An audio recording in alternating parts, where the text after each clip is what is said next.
I'm Mike Uyak. I love to try new things, and I've had culinary adventures all around the world as well as right at home. I've had really wonderful food, as well as some really horrible food. I'd like to share some of my adventures with you, and we'll see if I have what it takes to fix whatever goes wrong. This is Recipe Redemption.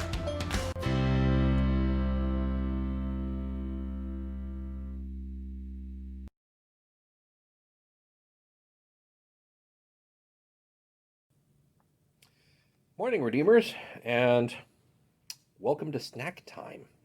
Um, got in the mail from the Newport Jerky Company. Not jerky. I got bugs. Mixed bugs. This is sort of one of those things I've gotten to be progressively less excited about eating insects, um, because up to this point, the ones that I've gotten have all basically tasted the same. A lot of it is um, that sort of chitinous flavor from the insect's exoskeleton. I You just can't get away from it. I mean, it is what they are, so that is what it's going to taste like. Um, but I keep trying because I think, well, different species should taste different, and it's just sourcing them, actually getting ones that are safe to eat, that have been raised specifically for eating, so you're not just gathering them off the roadside or something, and who knows what they've been eating or what they've been exposed to or whatever. So, um, it's just handy that I actually have a mix here of five different bugs. Um, I have saga worms, uh, grasshoppers, house crickets, and field crickets, so heavy on the cricket action, which makes sense in a way since um, chapulín, the sort of Mexican sort of spiced, dried, or fried, I think, crickets are actually sort of making inroads in American foodie culture a little. I mean, it's still the ick factor is still a big hump for them to get over. But so it's not a surprise that crickets are kind of making it up there. And things like the um, silkworm pupa and the sago worms and like grubs, things like those, because they're kind of amorphous, squirmy things. They are that much higher on the ick scale, and so they're a much harder sell, which is why I'm going to start with that first. So here, I do believe, oops, the lens is over here. This is a dried sago worm. Um, Here is the head, and typically when they're alive, let's see if you can focus in on that guy right there. Um, they're these big squirmy things. That seem to be kind of moving around inside their own skins sometimes when they're moving around. They're kind of creepy. And the head is quite hard, and it is okay. Finally mushed it. Oops, and broke it off. Well, so typically what a lot of times what people will do when they eat them live is bite the head off, get rid of that, and then just eat the juicy, the juicy succulent body. We'll see how it tastes dried. Very dry. There it is. That chitinous flavor. And honestly, it tastes overcooked. If you're, I don't know, frying chicken or something, and you overcook it, or if you like get a little bit of that batter um, that's sort of like fallen off of something, fallen off of your chicken, and you manage to scrape that off of the bottom of the fry vessel, and it's all those really dark brown bits that have been sitting there and sort of um, sitting there and frying in the oil for longer than any one piece of chicken is. It's that sort of slightly burnt flavor. That's what I'm getting out of that. Silkworm pupa. Um, we've had these before, um, but I've had them frozen, and they didn't they didn't really light my fire. They weren't bad. I defrosted them, obviously. Didn't eat them frozen, but I stir fried them, and I did try deep frying them as well. The deep fried ones were actually better to me because I like a crispier texture. When they're soft, rehydrated, um, that outer skin is still quite tough, so it sort of feels like you're chewing on a rubber band, a little bit. We'll see how that. Now, I know that in some countries, where entomophagy is more prevalent, a lot of times dried insects, worms and pupa like this, um, are actually sold as snack foods, and they're tossed in things like cheddar cheese powder and things like that. So we'll see if this is a snack thing. Mm.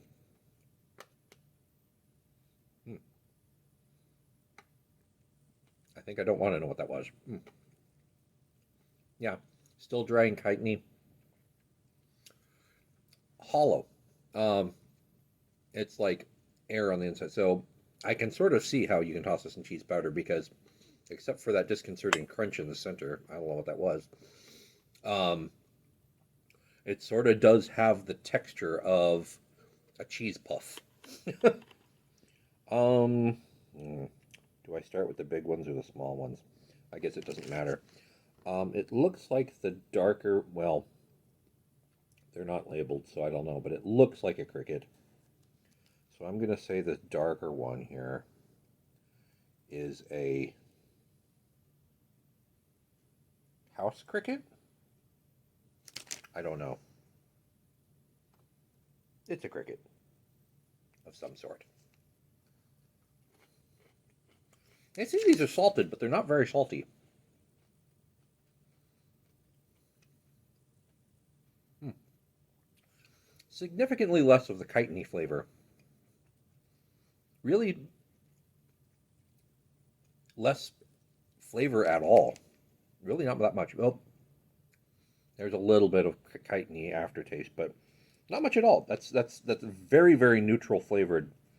I think of the ones I've tried so far, um, the crickets are the easiest to go down if you sort of ignore the fact that they're looking back at you and all the little legs. Um, it has the least amount of flavor on its own, so you can season it or coat it in whatever, and it's just crunch. Here's the other cricket, I think. No, this is a. I'll do the other cricket. Yeah, that's definitely a cricket. So this, I think, is a field cricket. Let's see if I can get that. Tiny little guy. A lot more crunch. Again, almost no flavor. Hmm. And grasshopper. These packages go through a lot of abuse in shipping. So unfortunately, a lot of little legs, or perhaps fortunately, a lot of the legs are no longer attached.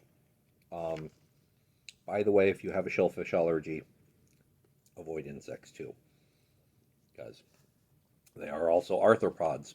They don't taste like shrimp, but, well, in a tiny way they do, I guess.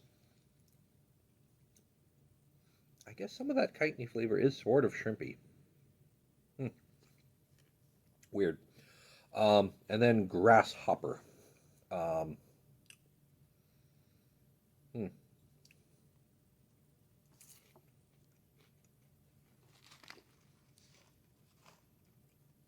mm, different.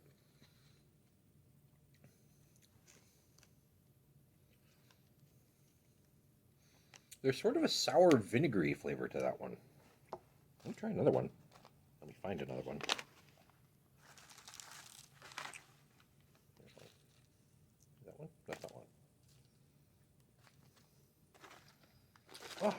What a jip. It's not that many. There's not that many grasshoppers in here. Well, actually, they're just broken up. So it's a bag full of grasshopper heads. So here's 2 heads.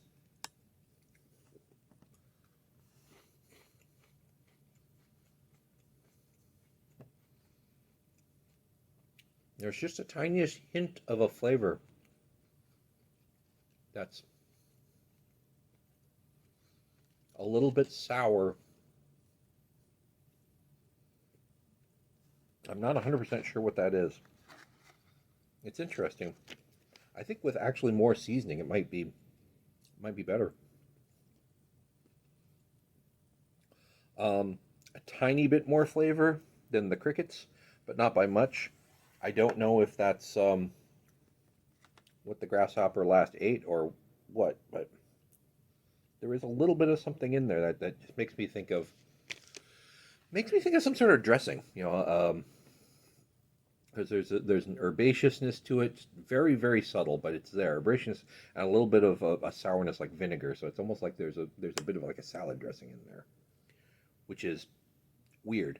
But maybe if you had a bunch of these dried grasshoppers, you could sprinkle them atop a salad, and not have to use as much salad dressing. I don't know.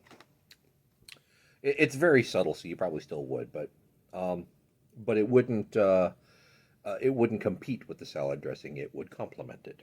We'll put it that way. So that's interesting. Um, Lots of little gritty bits that kind of stick in the back of my throat. That's the one unpleasant thing about eating bugs that I'm still not getting over. But it is something of a new trend that's coming up.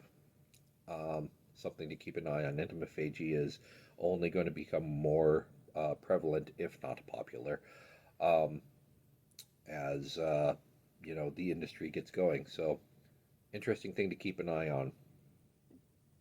Not horrible. Um, Needs something still. So that's my review right now for these mixed bugs. Um, if you close your eyes, and especially if you were able to cover up the flavor of the chitin flavor with something else, barbecue flavor, cheese powder, salt and vinegar, since you have that sort of vinegary stuff, maybe salt and vinegar, ranch, who knows, whatever, some other flavor.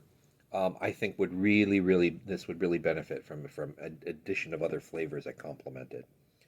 Just the earthiness that you have from just being dried.